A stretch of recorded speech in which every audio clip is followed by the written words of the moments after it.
Hello there. Today we're going to be making some cherry leaves and we're going to be giving them a falling animation. So let's get started. What you're going to want to do first is go into edit mode and just get a single vertex by itself. And then we're going to want to move it to be about two of these sort of cubes away from the starting point.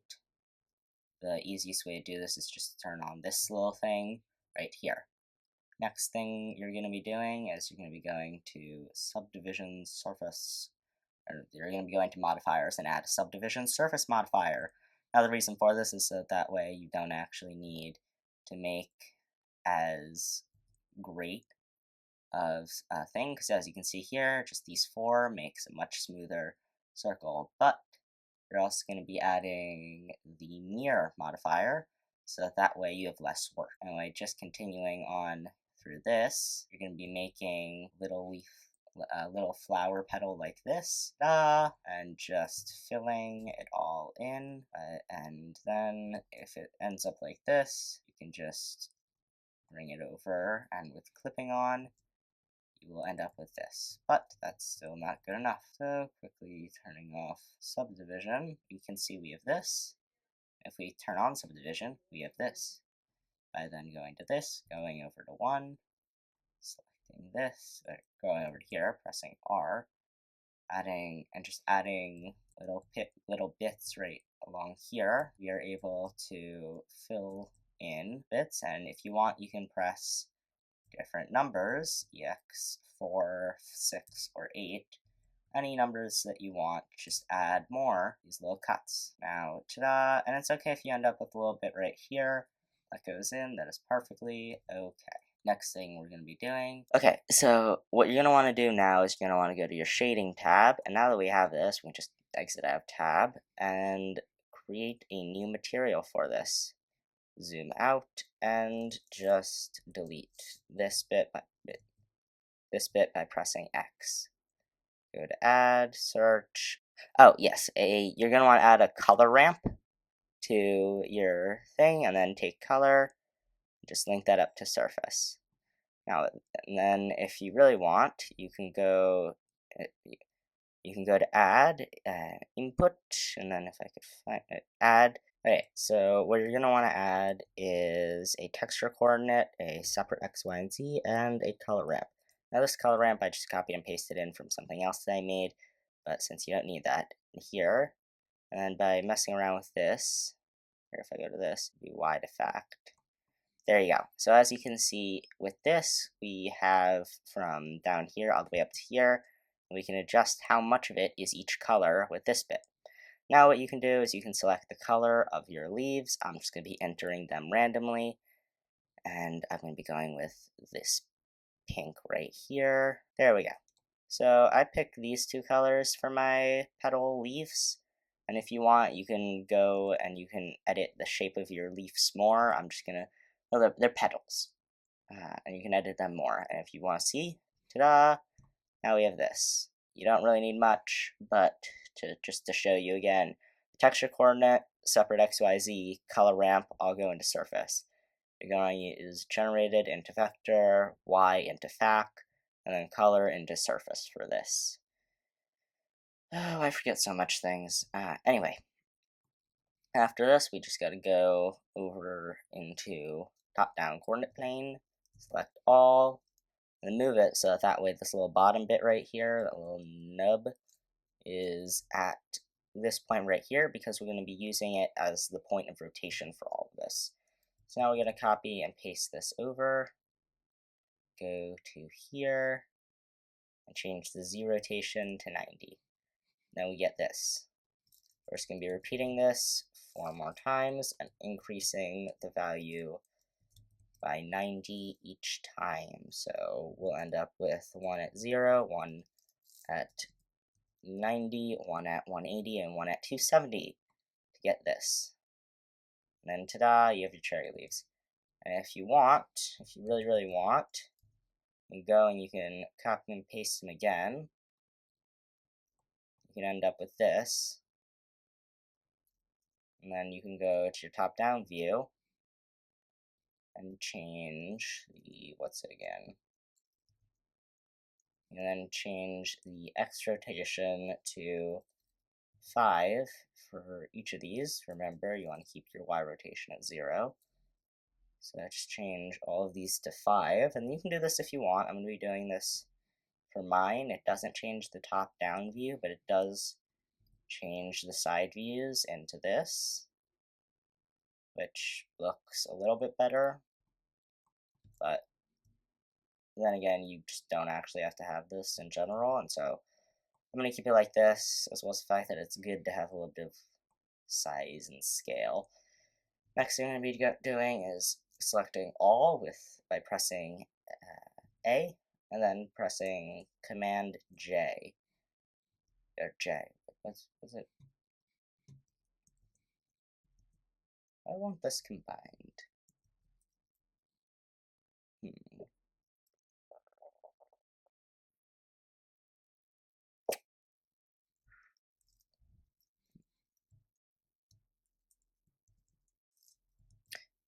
Each way.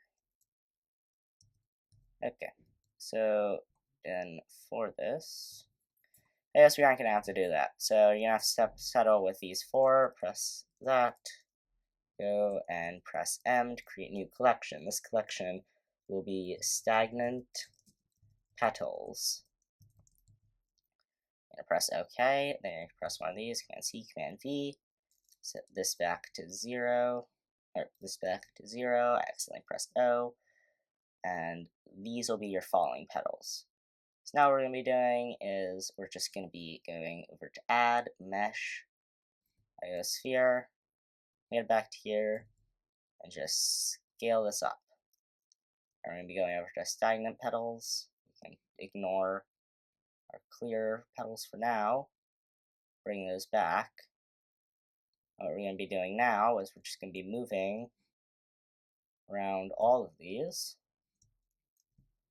so that way they're at different points on the sphere. So let's get started on that. I'm just going to time-lapse this real quick, and you have fun with this as well. Remember to add some variation into this as well. And shortcuts include G to move, R to rotate, Command C, and Command V.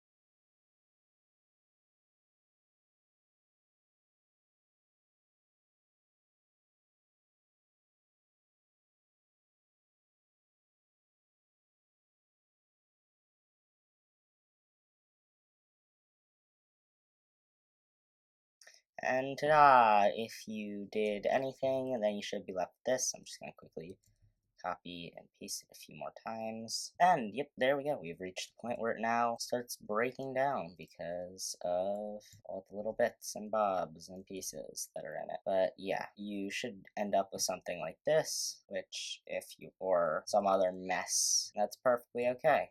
In fact, it's good to have something like this because it means that you have a bit of chaos in what you've made, and that is perfectly okay. And if you want, you can go to this, you can see this, ta-da! You can turn off all this, you can just admire what you've made.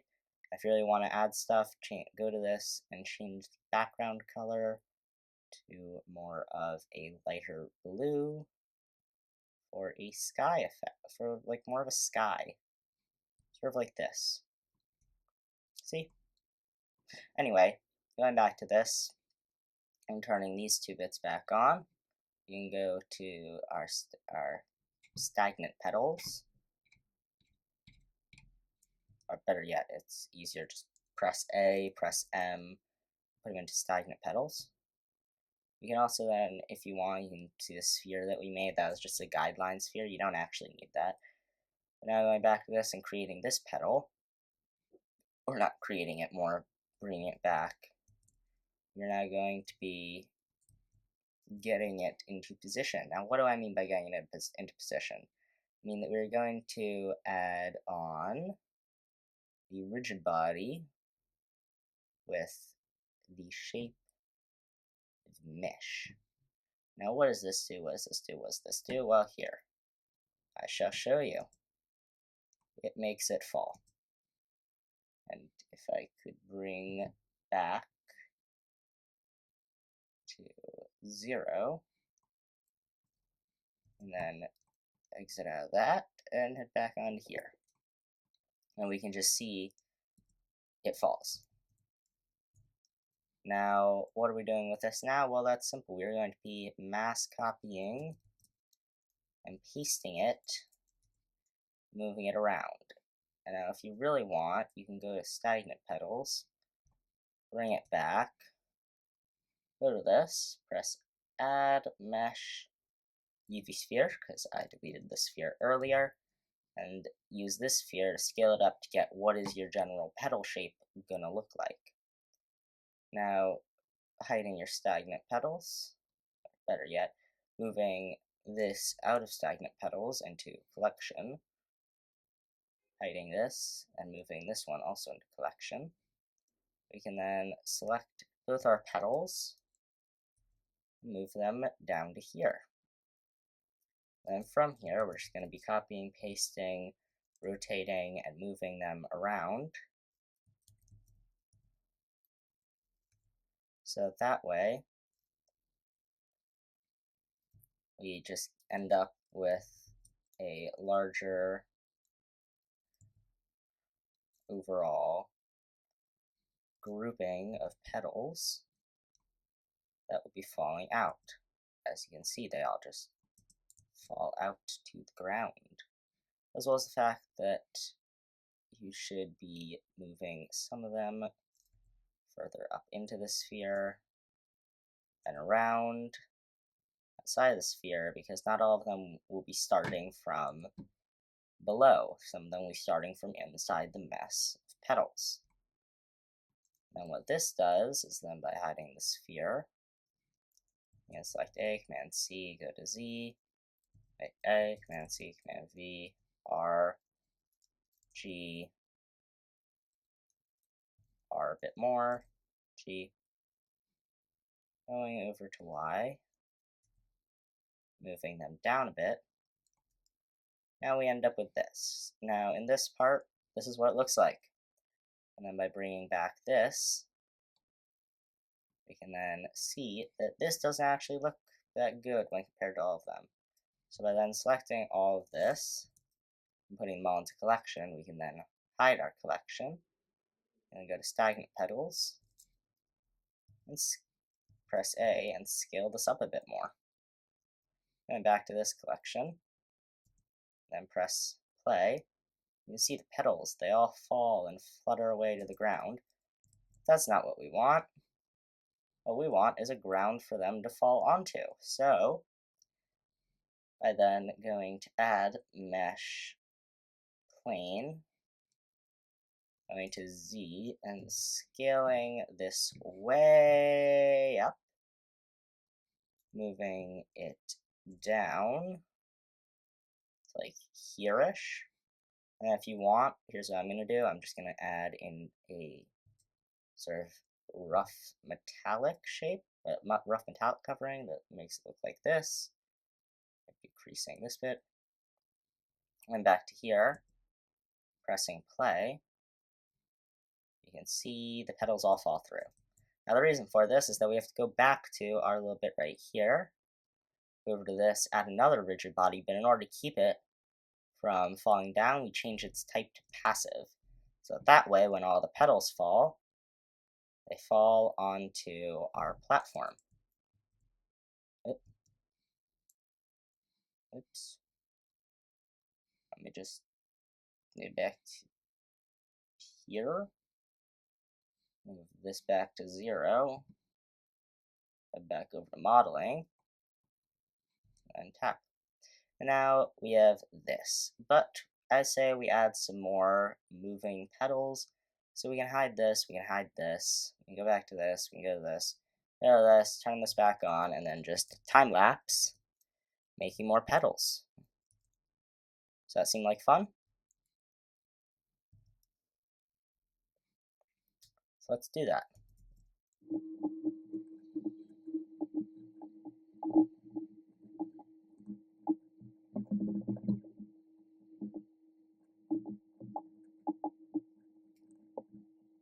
now we can press play and watch all of our petals fall miraculously to the ground while we have this little floating bit of petals right up here. And as all the petals fly off to the side, you can watch the animation repeat. And ta-da, you've just made a bunch of petals. They all fly and fall down, and if you want, we can go over to here. If I could get this correct. And go and press Shift down, zoom in, and you can see all the petals as they fly down to the ground. And ta-da, you've now made petals in Blender. Let's do a quick little recap. For them, we gave it the rigid body for the petals that were falling. For the petals that were stagnant, we didn't change them or give them any sort of bodies or meshes, so that way, when we pressed play on the animation, they wouldn't interact. For the plane down here, which is the sort of surface that they fall onto, we gave it the rigid body with a passive type instead of active. And now you can see here, if we hide the plane, they still fall down, so you don't actually need the plane for your animation. Just, it's good to have it there. And now if we go to this, we copy it, and then we delete it, you can see all the petals just float off down into the void. And we hope that the animation repeats, so that way you can see it again, as they all just fly off into the void. But if we paste this back in, reselect it, you can see it still has the initial bits. We can hide it again, so that way you get the same old petal animation. If you want to improve this, you can add in a branch to here. You can go shading and show you what it looks like for the shading. The petals all have the color ramp with these colors. I will show you their bits now, so that you can see them.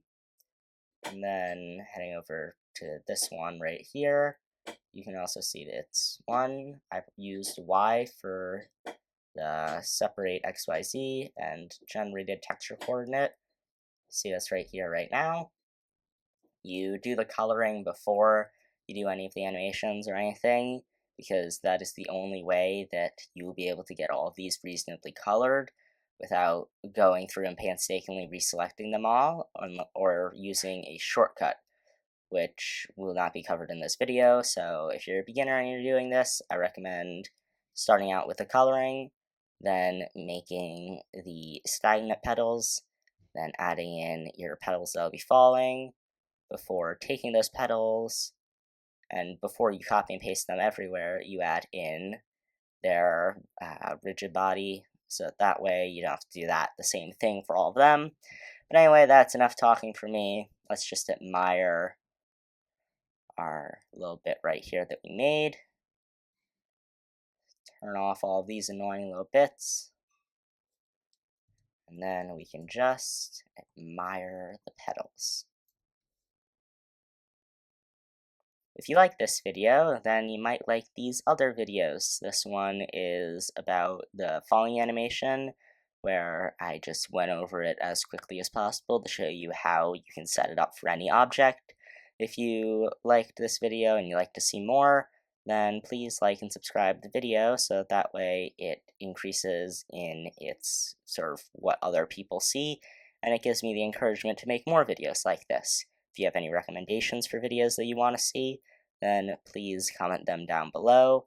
And hey, thank you for watching to the end. I wish you a wonderful day, and I hope you have fun in your journey of 3D modeling. Goodbye!